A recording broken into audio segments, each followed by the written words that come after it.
اعوذ باللہ من الشیطان الرجیم بسم اللہ الرحمن الرحیم۔ سورہ فاطر آیات نمبر 9 تا 18 میں قیامت کے دن انسانوں کے دوبارہ زندہ ہونے کے لیے ایک مثال اللہ کی بارگاہ میں مقبولیت کا ذریعہ صرف ایمان کے پاکیزہ کلمات اور نیک اعمال ہی ہیں۔ مال و اولاد اور عمر کی کمی و زیادتی اللہ ہی کے اختیار میں ہے۔ اس کائنات میں ہر طرف پھیلی ہوئی اللہ کی قدرت کاملہ کی نشانیوں کا ذکر۔ باطل معبودوں کو کسی چیز کا اختیار نہیں ہے، صرف اللہ ہی با اختیار ہے۔ قیامت کے دن کوئی کسی کے گناہوں کا بوجھ نہیں اٹھائے گا۔ اعوذ باللہ من الشیطان الرجیم۔ واللہ الذی ارسل الریاح فتثیر سحابا فسقناہ الى بلد میت فأحیینا به الارض بعد موتها كذلك النشور۔ وہ اللہ ہی ہے جو ہواؤں کو بھیجتا ہے، پھر وہ بادلوں کو اٹھاتی ہیں، پھر ہم ان بادلوں کو ایک بنجر و مردہ زمین کی طرف لے جاتے ہیں، اور پھر اسی کے ذریعے مردہ زمین کو زندہ کر دیتے ہیں۔ اسی طرح روز قیامت انسان بھی زندہ ہو کر اٹھ جائیں گے۔ من كان يريد العزة فلله العزة جميعا۔ جو کوئی عزت کا طلبگار ہے تو اسے معلوم ہونا چاہیے کہ ساری کی ساری عزت تو اللہ ہی کے ہاتھ میں ہے۔ إليه يصعد الكلم الطيب والعمل الصالح يرفعه۔ اور اس کی بارگاہ میں مقبولیت کا ذریعہ صرف ایمان کے پاکیزہ کلمات ہی ہیں، اور نیک اعمال درجات کو بلند کرنے کا باعث بنتے ہیں۔ والذین یمکرون السیئات لهم عذاب شدید ومکر اولئک هو یبور۔ اور جو لوگ بری تدبیریں کر رہے ہیں ان کے لیے سخت عذاب ہوگا، اور ان کی تدبیریں بالآخر ناکام ہو جائیں گی۔ واللہ خلقکم من تراب ثم من نطفة ثم جعلکم ازواجا۔ اللہ نے تمہاری تخلیق کی ابتدا مٹی سے کی، پھر تمہیں نطفے سے پیدا کیا، پھر اسی نے تمہیں جوڑے جوڑے بنایا۔ وما تحمل من انثى ولا تضع الا بعلمه۔ اور اس کے علم کا یہ حال ہے کہ کوئی ایک عورت تک ایسی نہیں کہ جس کے حاملہ ہونے اور وضع حمل کے بارے میں اسے علم نہ ہو۔ وما يعمر من معمر ولا ينقص من عمره الا في كتاب۔ اور نہ کسی بڑی عمر والے کی عمر میں زیادتی کی جاتی ہے، اور نہ کسی کی عمر میں کمی کی جاتی ہے، مگر یہ سب کچھ ایک کتاب میں لکھا ہوا ہے۔ ان ذلك على اللہ یسیر۔ بے شک یہ سب کام اللہ کے لیے بہت آسان ہیں۔ وما يستوي البحران هذا عذب فرات سائغ شرابه وهذا ملح أجاج۔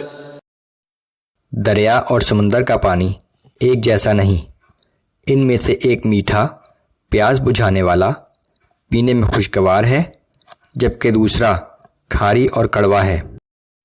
ومن كل تأكلون لحما طريا وتستخرجون حلية تلبسونها۔ اور دونوں میں سے تم تازہ گوشت نکال کر کھاتے ہو، اور زینت کا وہ سامان نکالتے ہو جسے تم پہنتے ہو۔ وترى الفلك فيه مواخر لتبتغوا من فضله ولعلكم تشكرون۔ اور تم دیکھتے ہو کہ دونوں جگہ کشتیاں پانی کا سینہ چیرتی ہوئی چلتی ہیں تاکہ تم اللہ کا فضل تلاش کرو اور اس کے شکر گزار بنو۔ یولج اللیل فی النہار ویولج النہار فی اللیل وسخر الشمس والقمر کل یجری لأجل مسمى۔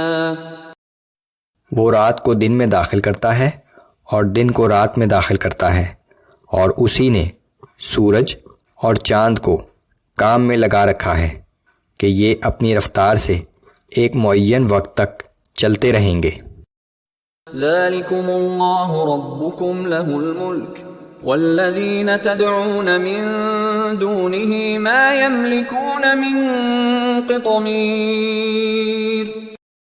وہی اللہ تمہارا رب ہے، ہر جگہ اسی کی بادشاہی ہے، اور اس کے سوا جنہیں تم پکارتے ہو وہ تو ایک کھجور کی کٹلی کے چھلکے کے برابر چیز کے بھی مالک نہیں ہیں۔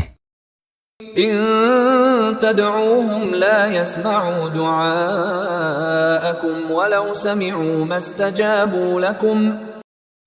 اگر تم انہیں پکارو بھی تو وہ تمہاری پکار کو سن نہیں سکتے، اور اگر سن بھی لیں تو تمہیں اس کا کوئی جواب نہیں دے سکتے۔ وَيَوْمَ الْقِيَامَةِ يَكْفُرُونَ بِشِرْكِكُمْ۔ اور قیامت کے دن وہ تمہارے اس شرک کا انکار کر دیں گے۔ وَلَا يُنَبِّئُكَ مِثْلُ خَبِيرٍ۔ حقیقت حال کی ایسی صحیح خبر تمہیں ایک باخبر ہستی کے سوا کوئی نہیں دے سکتا۔ صرف اللہ ہی وہ باخبر ہستی ہے جو تمہیں ایسی صحیح خبر دے سکتی ہے۔ یا ایھا الناس انتم الفقراء الی اللہ واللہ هو الغنی الحمید۔ اے لوگو، تم سب اللہ کے محتاج ہو اور اللہ سب سے بے نیاز ہے اور وہی لائق حمد و ثنا ہے۔ ان یشأ یذھبکم ویأتی بخلق جدید۔ اگر وہ چاہے تو تم سب کو فنا کر دے اور ایک نئی مخلوق پیدا کر دے۔ وما ذلك علی اللہ بعزیز۔ اور یہ بات اللہ کے لیے بالکل بھی دشوار نہیں۔ ولا تزر وازرة وزر اخرى۔ اور اس دن کوئی گناہ گار کسی دوسرے کے گناہوں کا بوجھ نہیں اٹھائے گا۔ وَإِن تَدْعُ مُثْقَلَةٌ إِلَى حِمْلِهَا لَا يُحْمَلْ مِنْهُ شَيْءٌ وَلَوْ كَانَ ذَا قُرْبَى۔ اور اگر کوئی گناہ گار کسی دوسرے کو مدد کے لیے پکارے گا بھی تو اس وقت کوئی بھی اس کا بوجھ نہیں اٹھائے گا، خواہ اس کا قریبی رشتہ دار ہی کیوں نہ ہو۔ انما تنذر الذین یخشون ربهم بالغیب واقاموا الصلاة۔ اے پیغمبر صلی اللہ علیہ وآلہ وسلم، آپ صرف انہی لوگوں کو متنبہ کر سکتے ہیں جو بغیر دیکھے اپنے رب سے ڈرتے ہیں اور نماز قائم کرتے ہیں۔ ومن تزکا فانما یتزکا لنفسه وإلی اللہ المصیر۔ اور جو شخص بھی پاکیزگی اختیار کرتا ہے وہ اپنی ہی بھلائی کے لیے کرتا ہے، اور سب کو بالآخر اللہ ہی کی طرف لوٹ کر جانا ہے۔